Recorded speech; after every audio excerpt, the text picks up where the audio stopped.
Hello, everyone. It is me. Had a brain fart for a second there. I just got off work, and I almost forgot to make this video. And excuse me if I keep on looking at myself. I'm still getting used to making YouTube videos again. So there's been a lot that's gone on these past, I think the last time I made a video was maybe a month ago. And a lot has happened. A little backstory, I don't remember. I usually don't go back and watch my old videos to see what I talked about, but I believe I told you guys a few days before we started our core classes, we got a call that there was a relative in foster care, and they're looking for placements for that child who is 10 years old. And initially we said yes. We said, yes, that is something we want to do. We don't want to see one of our family members in foster care. So we'll do the background work. We'll put our name on the list because they had told us that there was a dad and a sister who were still, filling out their work to be able to get him in their care. So we thought, okay, it's a long shot, but we'll put ourselves down as a placement, or at least we'll put ourselves down to start visitation. And visitation we decided to do first was because we hadn't seen this child since they were, well, me at least. I haven't seen him since he was a little guy, maybe a year old, and he's 10. I think my husband said he saw him when he was maybe 5 or 6. So we said we wanted to do visitation with him just to see how things would be with him. And my husband actually had a visitation with him. They went to McDonald's, and his caseworker, social worker, whatever you want to call him.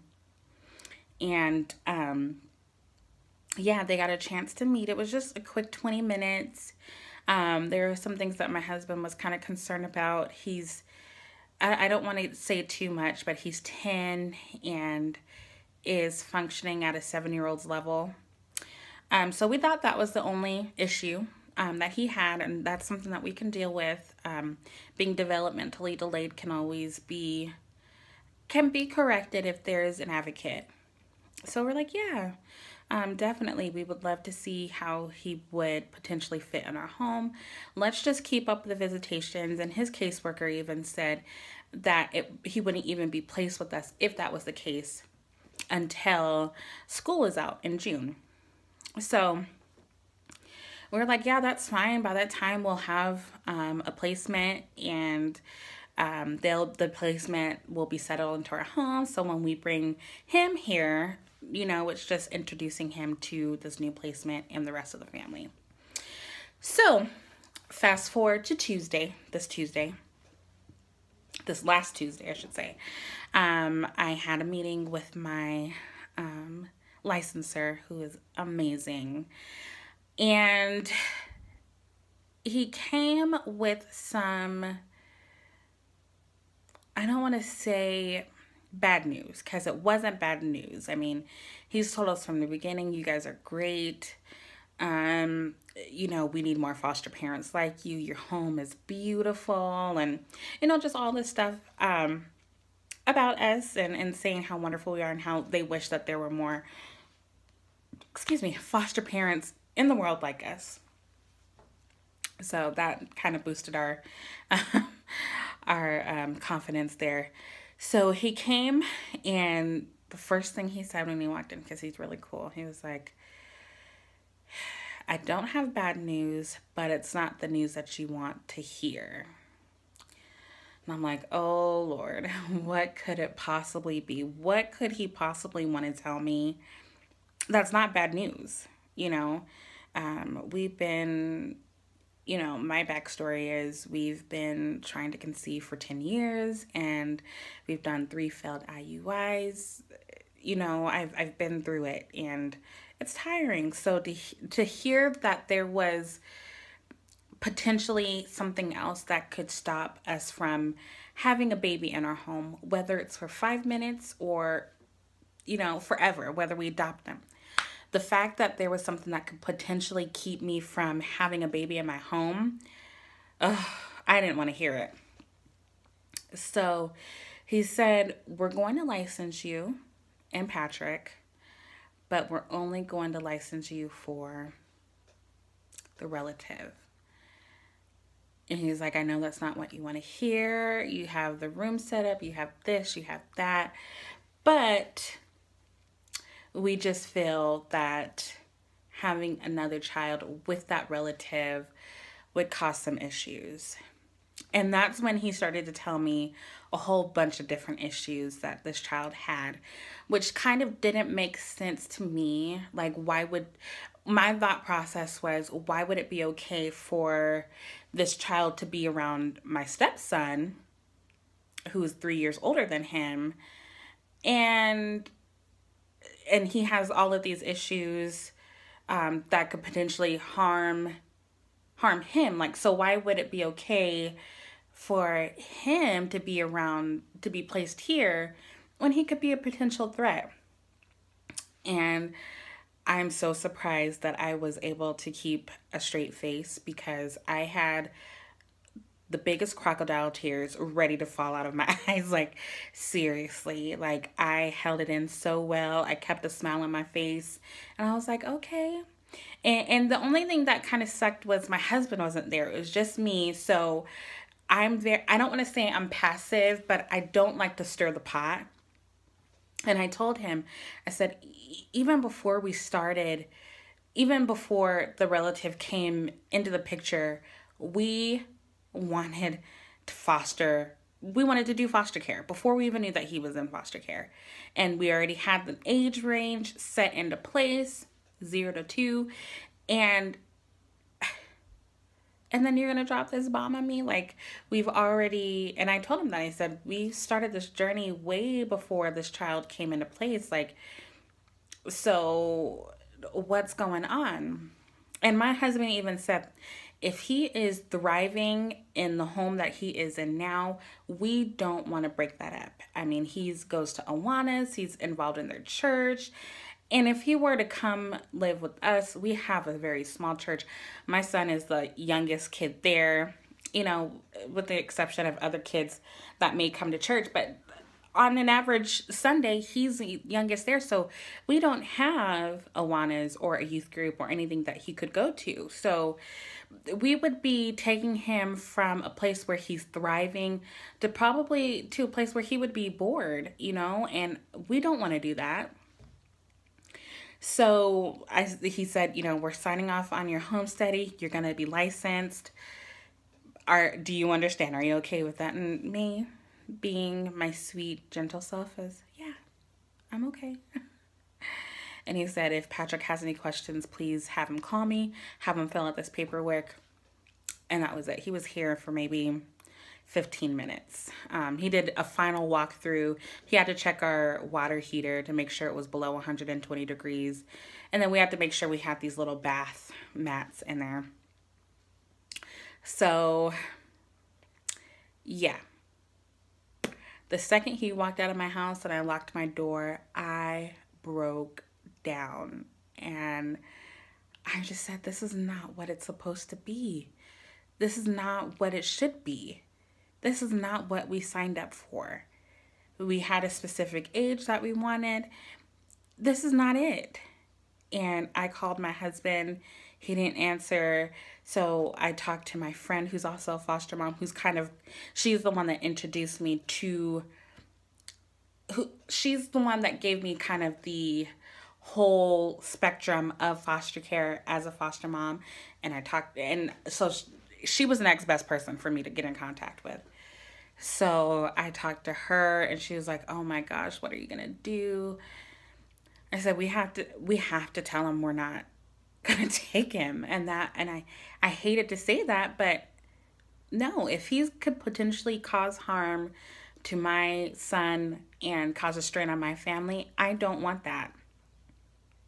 So I eventually talked to my husband, and he told me he prayed about it while he was at work. And he said, I'm going to go talk to him tomorrow when I go turn my stuff in. So the next day, sorry for such a long story here. The next day, we went to DCF and we spoke to our licensor, and we kind of laid it out all on the table. Like, you know, this is not what we signed up for. This is not what we thought that our foster care journey would be. And so thankfully he was so understanding, because the night before people were saying, well, you might get blacklisted and might not get calls for placements.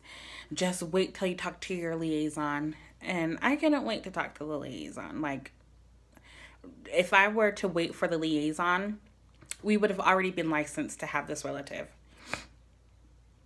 So we talked to him, and he was like, it's your home. Do whatever you want. And he said, I'm sorry, I misunderstood. I thought you guys wanted to have him in your home as a placement. And we said, we thought he was going to be inclusive. We thought we were going to have just a regular foster care placement along with the relative. And he was like, it's your home. You got to do what's best for you guys. So we respectfully declined to have this relative placed in our home for various reasons. And it was a tough decision. But I think that is what is best for him and for us.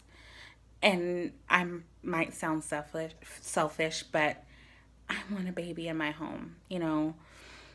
So we are going to be licensed. We should have our license here. We should be licensed here in the next couple of days. The beginning of next week, we should have our license. And for right now, we're being licensed for one little pumpkin, the age between 0 to 2. So we are so excited about that. I've actually started to pull out stuff. I have my diaper bag packed. Now, it's just full of girl clothes, and I'll show you why it's full of girl clothes right now. I do have boy clothes. No, now don't worry, don't. And this is the room. It's not finished yet. We got to get a dresser and stuff still. And they don't require you to have a dresser and things like that. We do have a crib. Has stuff in it. Oh, and our car seat here. But the reason why we have so many girl clothes, girl stuff, is because these two bins are full of baby girl clothes. There's some boy clothes in there. I have a lot of boy socks and things like that. But yeah, that's what has been, this is all that has been donated to us. We have some amazing people in our corner, and all of those clothes, yeah, we bought some stuff there from other mothers. I'm hooked on other mothers. I don't think I could shop anywhere else because of the prices. They're so good, and the clothes are always in good shape.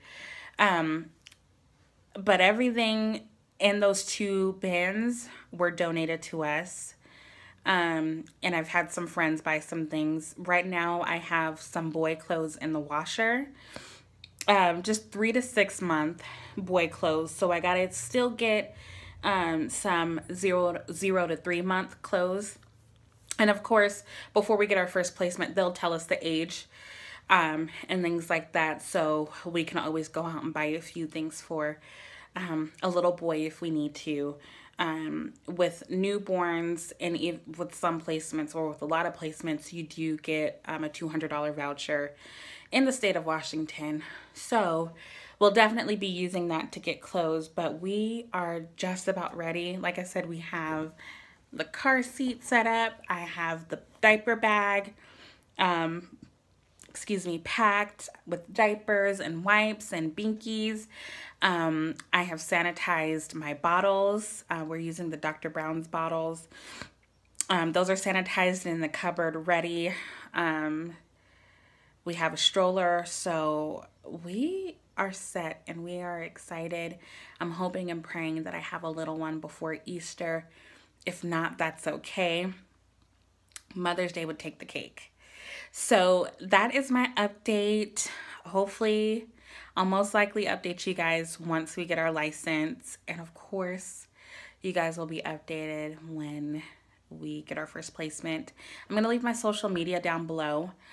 If you want to follow me on Instagram and Snapchat, I'll probably post a lot more on Snapchat with the little one, since Snapchat things are not permanent. So I'll post there. And if you want to be on my Facebook, which is not like a YouTube Facebook or anything like that, it's my personal Facebook. If you would like to be added to that, let me know in the comments below. And yeah, so that is it. And I hope you guys have a wonderful day. God bless you. And I'll talk to you later.